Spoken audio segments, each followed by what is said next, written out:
નમસ્તે વિદ્યાર્થી મિત્રો, કેમ છે બધા મજામાં ને? આગલો લેક્ચર જોયો ને તમે બધાએ વ્યવસ્થિત અને તેના વિશે અભ્યાસ કર્યો.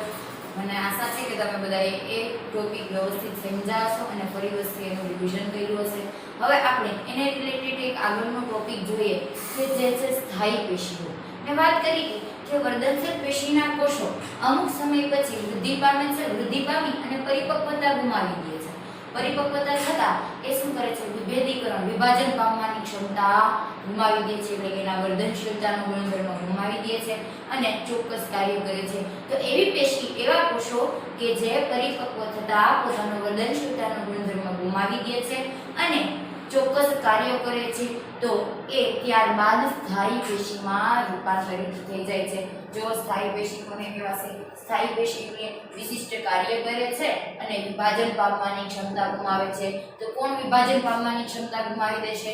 તો કે વર્ધનશીલ પેશીના કોષો વિભાજન પામવાની ક્ષમતા ગુમાવી દે છે અને ચોક્કસ પ્રકારના વિશિષ્ટ કાર્યો કરે છે. તો હવે જોઈએ આપણે સ્થાયી પેશી વિશે. સ્થાયી પેશી એ આગળથી ફરીથી બે સબ પેટામાં ડિવાઈડ થાય છે. એક તો સરળ સ્થાયી પેશી અને એક તો જટિલ સ્થાયી પેશી. આ પેશીને સમજતા પહેલા આપણે જે પ્રોસેસ જોઈ કે વર્ધનશીલ પેશી એનો વર્ધનશીલતાનો ગુણધર્મ ગુમાવી દે છે અને સ્થાયી પેશીમાં કન્વર્ટ થાય છે. તો વર્ધનશીલ પેશીમાંથી સ્થાયી પેશી જે બનવાની પ્રક્રિયા થાય છે એ વિભેદીકરણ કહેવાય છે. વર્ધનશીલ પેશીના કોષો એ વિભેદીકરણ પામે છે અને ત્યારબાદ સ્થાયી પેશીમાં એનું રૂપાંતરણ થઈ જાય છે. સ્થાયી પેશીના પ્રકાર છે. એક તો જુઓ અહીંયા સરળ સ્થાયી પેશી, જટિલ સ્થાયી પેશી. અહીંયા તમે જોઈ શકો છો કે સરળ સ્થાયી પેશીના મેં 3 પ્રકાર લખ્યા છે. એક તો મૃદુતક પેશી, બીજું છે સ્થૂળકોણક પેશી અને ત્રીજું છે દ્રઢ્યોતક પેશી. આના 3 પ્રકાર તો જોઈ ગયા. આજના લેક્ચરમાં આપણે આ 3 પ્રકાર વિશે અભ્યાસ કરીશું. એ સિવાય તો કે જટિલ પેશી, જટિલ સ્થાયી પેશી. જટિલ સ્થાયી પેશીમાં શું થતું હશે કે જટિલ સ્થાયી પેશી પણ 2 પ્રકારમાં વિભાજિત થયેલી છે. તો જો અહીં એના 2 પ્રકાર. એક તો છે જલવાહક પેશી અને બીજું છે અનવાહક પેશી. આના વિશે આપણે આગળના લેક્ચરમાં થોડું વિસ્તૃત અભ્યાસ કરીશું. પરંતુ અહીંયા જો સ્થાયી પેશી ને સરળ સ્થાયી પેશી અને જટિલ સ્થાયી પેશી એ કઈ રીતના વિભાજન પામે છે? કંઈક તો હશે ને જેનાથી તેને સરળ અને જટિલમાં. તો કે સરળ સ્થાયી પેશીમાં આવેલા દરેક કોષો એક સરખા કાર્ય કરતા હશે. શું હશે? સરળ સ્થાયી પેશીમાં આવેલા દરેક કોષો એક સરખા હશે અને એક સરખા કાર્ય કરતા હશે. જ્યારે જટિલ સ્થાયી પેશીમાં આવેલા કોષો અલગ અલગ પ્રકારના હશે અને તેમના કાર્યો અલગ હશે, પરંતુ તેઓ ભેગા મળીને એક ચોક્કસ પ્રકારનું કાં તો જલવહનનું કામ કરશે, કાં તો ખોરાકના ઘટકોના વહનનું કામ કરશે. તો સૌપ્રથમ આપણે જોઈએ સરળ સ્થાયી પેશી. સરળ સ્થાયી પેશીના 3 પ્રકાર પડે છે: મૃદુતક પેશી, સ્થૂળકોણક પેશી અને દ્રઢ્યોતક પેશી. તેમના આકાર, તેમના સ્થાન અને તેમના કાર્યના આધારે તેમના 3 પ્રકાર પડે છે. જો મિત્રો યાદ રાખજો, આ સરળ સ્થાયી પેશીના પ્રકાર છે. સરળ સ્થાયી પેશી એ સ્થાયી પેશીનો એક પ્રકાર છે. સરળ સ્થાયી પેશીના 3 પ્રકાર છે: મૃદુતક પેશી, સ્થૂળકોણક પેશી અને દ્રઢ્યોતક પેશી. હવે જોઈએ મૃદુતક પેશી. કોને કહેવાય? મૃદુતક પેશી. મૃદુતક વનસ્પતિની અંદર અમુક કોષો ભેગા મળી અને વનસ્પતિને આધાર આપતા આધારોતકનું નિર્માણ કરે છે. તો એવા કોષોને શું કહેવાય? એવી પેશીને કેવી કહેવાશે? પેશી મૃદુતક પેશી. વનસ્પતિના ચોક્કસ કોષો એક સાથે જોડાય અને આધારોતકનું કાર્ય કરે છે. તો એને શું કહેવાશે? મૃદુતક પેશી. મૃદુતક પેશીના કોષોની કોષ દિવાલ કેવી હોય છે? પાતળી હોય છે. આ ઉપરાંત આ કોષો કેવા હોય છે? જીવંત કોષો છે, મતલબ લાઈવ સેલ છે, જીવંત છે અને તેમની કોષ દિવાલ કેવી હોય છે? પાતળી હોય છે. શિથિલ ગોઠવણી દર્શાવે છે. શિથિલ એટલે શું? શિથિલ એટલે કે છૂટા ગોઠવાયેલા હોય, એકબીજા સાથે ગાઢ સંપર્ક ધરાવતા નથી. શિથિલ મૃદુતક પેશી છે એના કોષો શિથિલ ગોઠવણી ધરાવે છે. આ સિવાય મૃદુતક પેશીના કોષોનો આકાર ગોળ અથવા તો લંબગોળ આકારના હોય છે મૃદુતક પેશીના કોષો જીવંત પેશી છે હવે મૃદુતક પેશીના કોષો શું કામ કરે છે ખોરાકનો સંગ્રહ કરવાનું કાર્ય કરે છે એ સિવાય મૃદુતક પેશીના કોષો એ વનસ્પતિને આવરણ આપવાનું કાર્ય કરે છે આ છે મૃદુતક પેશી તો જોઈએ મૃદુતક પેશીની આકૃતિ મેં વાત કરી હતી કે મૃદુતક પેશીના કોષો ગોળ અથવા લંબગોળ હશે તે શિથિલ ગોઠવણી દર્શાવતા હશે એટલે એકબીજા સાથે ગાઢ રીતે ગોઠવાયેલા નહીં હોય તેમની વચ્ચે આંતરકોષીય અવકાશ એટલે કે કોઈ પણ બે કોષો વચ્ચે રહેલો અવકાશ જેને આપણે આંતરકોષીય અવકાશ કહીશું મિત્રો આ છે મૃદુતક પેશીની આકૃતિ આ પ્રત્યેક એક મૃદુતક કોષ છે આ પ્રત્યેક એક સરળ સ્થાયી પેશીનો કોષ છે જે મૃદુતક કોષો છે અને તેમની વચ્ચે કીધું હતું તે શિથિલ ગોઠવણી વચ્ચે વચ્ચે અવકાશ રહેલો છે તો આ શું છે આંતર કોષીય અવકાશ શું કહેવાશે એને આંતરકોષીય અવકાશ સ્પષ્ટતાથી દર્શાવવાની પ્રયત્ન કરીએ જો આ પ્રત્યેક કોષો વચ્ચે આવેલો અવકાશ જેને શું કહેવાય છે આંતરકોષીય અવકાશ જેને મેં રેડ માર્કરથી દર્શાવ્યું છે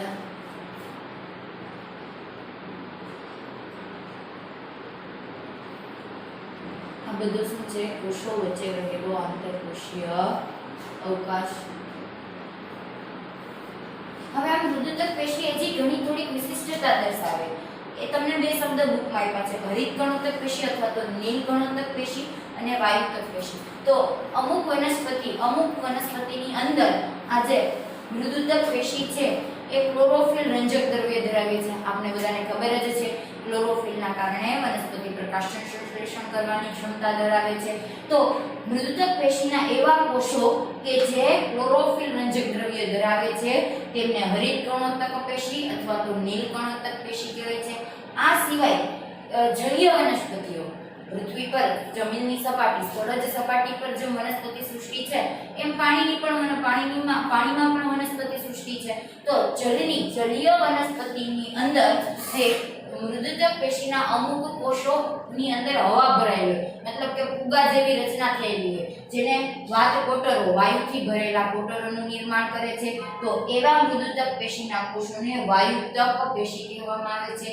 જલીય વનસ્પતિની અંદર મૃદુતક પેશીના કોષો એ વાયુતક પેશી તરીકે કાર્ય કરે છે આ મિત્રો વાત થઈ ગઈ આપણે આખી મૃદુતક પેશીની અહીં આકૃતિ દોરી છે મૃદુતક પેશીની ત્યારબાદ તેનો બીજો પ્રકાર જોઈએ સ્થૂળ કોણોત્તક પેશી સ્થૂળ કોણોત્તક પેશી તો સ્થૂળ કોણોત્તક પેશીનું કાર્ય છે વનસ્પતિની અંદર નમ્યતા આપવાનું વળી શકવાનો ગુણધર્મ શું છે વળી શકવાનો ગુણધર્મ કોના દ્વારા મળશે વનસ્પતિને સ્થૂળ કોણોત્તક પેશી દ્વારા તો અહીંયા જો બીજો મુદ્દો છે તૂટ્યા વગર નમ્યતા આપણે ચાલ્યા જતા હોય રસ્તા પર અને કોઈ ઝાડવું દેખાય આપણે સરળતાથી એને અડી શકતા હોય આંબી શકતા હોય તો આપણે કેવો એની ડાળીને ખેંચીએ છીએ પરંતુ ખેંચતા ભેગી એ ડાળી તરત તૂટી જતી નથી તો એ શેના કારણે નહીં તૂટી જતી હોય તો એની અંદર સ્થૂળ કોણોત્તક પેશી હાજર હોય છે જે તૂટ્યા વગર નમ્યતા વળી શકવાનો ગુણધર્મ આપે છે જેમ કે પર્ણ અને પ્રકાંડની અંદર તમે પર્ણને વાળો તો શું તરત પર્ણ તૂટી જશે તો કે નહીં કારણ કે શું તેની અંદર સ્થૂળ કોણોત્તક પેશી હોય છે આ સિવાય તે વનસ્પતિ દેહને યાંત્રિક આધાર પૂરો પાડે છે અને આ સ્થૂળ કોણોત્તક પેશી બીજે ક્યાં જોવા મળશે અધિસ્તરની નીચે પર્ણદંડમાં પર્ણદંડની રચના થતી હશે તેમાં ઉપરનું લેયર જે અધિસ્તર હશે એની નીચેના ભાગે આ જે સ્થૂળ કોણોત્તક પેશી ગોઠવાયેલી હશે સ્થૂળ કોણોત્તક પેશી પણ જીવંત પ્રકારની પેશી છે અને તેના કોષો લાંબા અને કોણીય અનિયમિત હશે એટલે કે ખૂણાના ભાગે વિશિષ્ટ પ્રકારે સ્થૂલન થયેલું જોવા મળે છે અહીંયા જો આપણે સ્થૂળ કોણોત્તક પેશીની આકૃતિ જોઈએ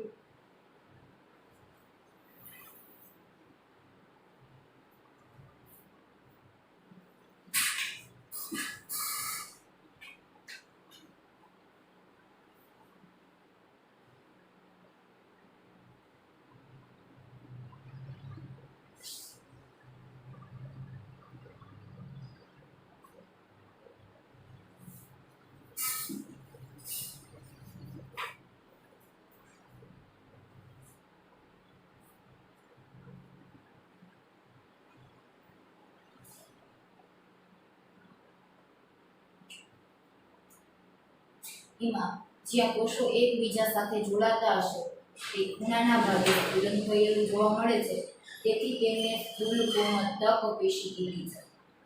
અને તેનું કાર્ય શું છે? વનસ્પતિને નમ્યતા બક્ષવાનું. આપણામાં સ્થૂળ કોણો પેશી હાજર હોતી નથી, નહીંતર તો આપણે પણ સરળતાથી વળી શકતા હોત, આપણા હાડકા ભાંગત નહીં.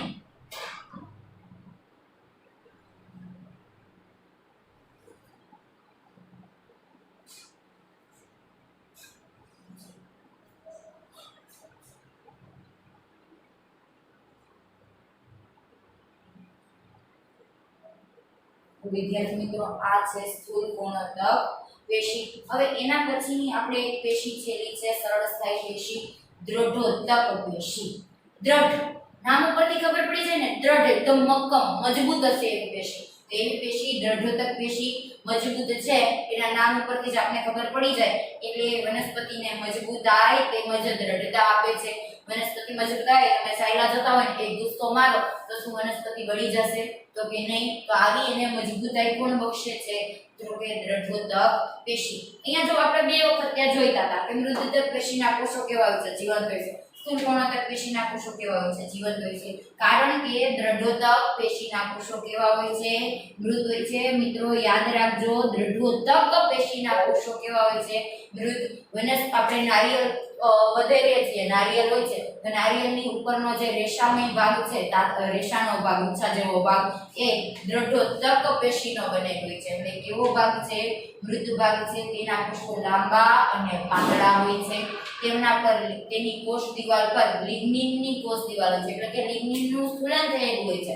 અને લિગ્નિનના સ્થૂલનના કારણે કોષ દિવાલ કેવી દેખાય છે? જાડી દેખાય છે. અને કોષ દિવાલ વચ્ચે આંતરકોષીય અવકાશ હોતો નથી. આંતરકોષીય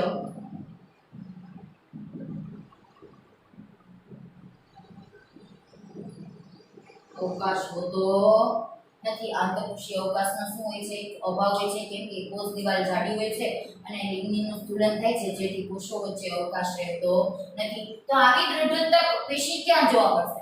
સમજી લો કે વનસ્પતિમાં જે ભાગ દ્રઢ લાગતો હોય, કઠણ લાગતો હોય, ત્યાં શું હાજર હશે? દ્રઢોત્તક પેશી. તો જુઓ, પ્રકાંડમાં દ્રઢોત્તક પેશી હશે. અને વાહિકુલ.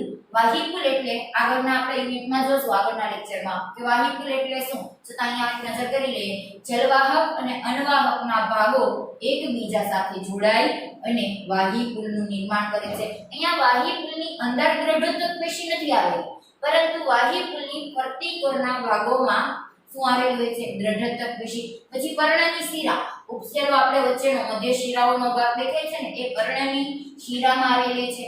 તેમજ બીજ તેમજ ફળના કઠણ આવરણો. અમુક બીજ તો કઠણ જ હોય છે, પરંતુ અમુક ફળનું બાહ્ય આવરણ પણ કઠણ હોય છે. તો એ બાહ્ય આવરણ કેનું બનેલું હશે? દ્રઢોત્તક પેશીનું. ચલો જોઈએ દ્રઢોત્તક પેશીના આકૃતિ જોઈએ. દ્રઢોત્તક પેશી કેવી દેખાય છે? કોષો કેવા કીધા છે? લાંબા અને પાતળા. છેડેના ભાગે એ કેવા હશે? અણીદાર કોષો હશે.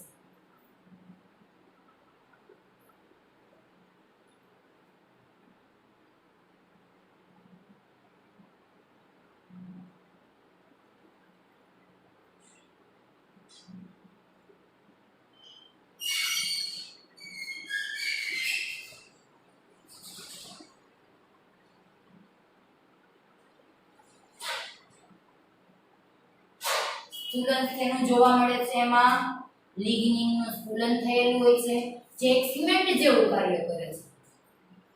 ઘર બનાવતા હોય સિમેન્ટનો ઉપયોગ કર્યો છે ને, તો આ પેશીની અંદર લિગ્નિન હોય છે, જે સિમેન્ટ દ્રવ્ય, સિમેન્ટ જેવું કામ કરે છે.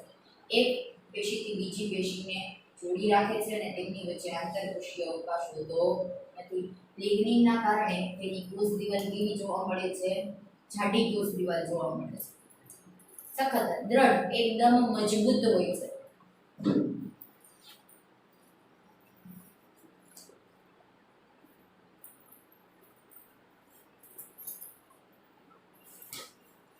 આપણે ત્રણેય આકૃતિ જોઈ, ત્રણેય ટોપિકની. પેલું છે મૃદુત્તક પેશીની આકૃતિ જોઈ.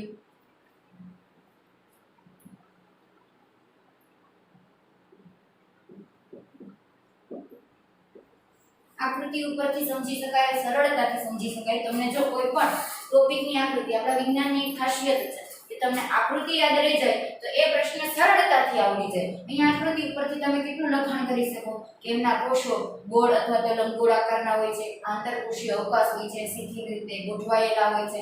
આ લખાણ તમે સરળતાથી આકૃતિ ઉપર કરી શકો છો. આ છે મૃદુતક પેશી, સ્થૂળકોણોત્તક પેશી અને દ્રઢોત્તક પેશી.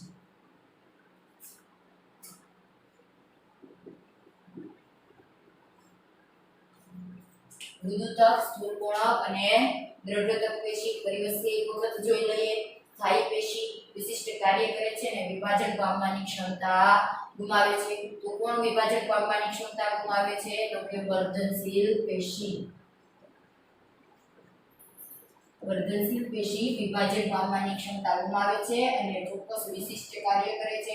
જો અહીંયા આપણે દરેકના કાર્ય સમજા, યાંત્રિક આધાર આપવાનો, બાહ્ય આવરણનું નિર્માણ કરવાનું, મજબૂતાઈ આપવાની, એટલે કે વિશિષ્ટ પ્રકારના કાર્યોમાં ભાગ ભજવે છે. વિભેદીકરણ એટલે શું? કે વર્ધનશીલ પેશીના કોષો એ વિભેદીકરણની ક્રિયા દ્વારા સ્થાયી પેશીમાં રૂપાંતરિત થઈ જાય છે. પછી જોયું સ્થાયી પેશીના બે પ્રકાર, સરળ સ્થાયી પેશી અને જટિલ સ્થાયી પેશી. જેમાંથી સરળ સ્થાયી પેશી વિશે આજે આપણે આજના લેક્ચરમાં અભ્યાસ કર્યો. સરળ સ્થાયી પેશી તો કે મૃદુતક પેશી, સ્થૂળકોણક પેશી અને દ્રઢોત્તક પેશી. આધારનું કાર્ય કરે છે, આધાર ઉતકનું કાર્ય કરે છે.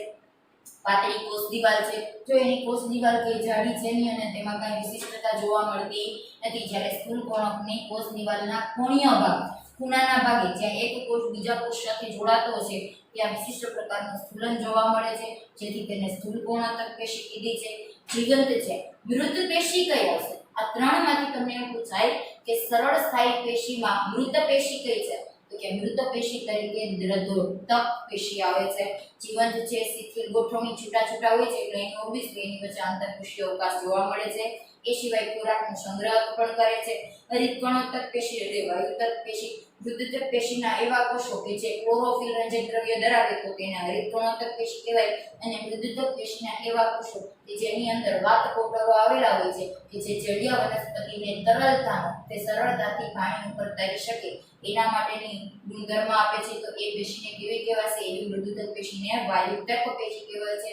સ્થૂળકોણક પેશી નમ્યતા આપે છે, એટલે કે તૂટ્યા વગર નમ્યતા, વળી શકે છે પરંતુ એ તૂટી શકતા નથી, એટલે નમ્યતા બક્ષે છે. પર્ણ અને પ્રકાંડ તેમજ તેના કોષો જીવંત, લાંબના અને કોણીય અનિયમિત હોય છે. અનિયમિતનું કારણ કે ત્યાં સ્થૂલન થયેલું હોય છે.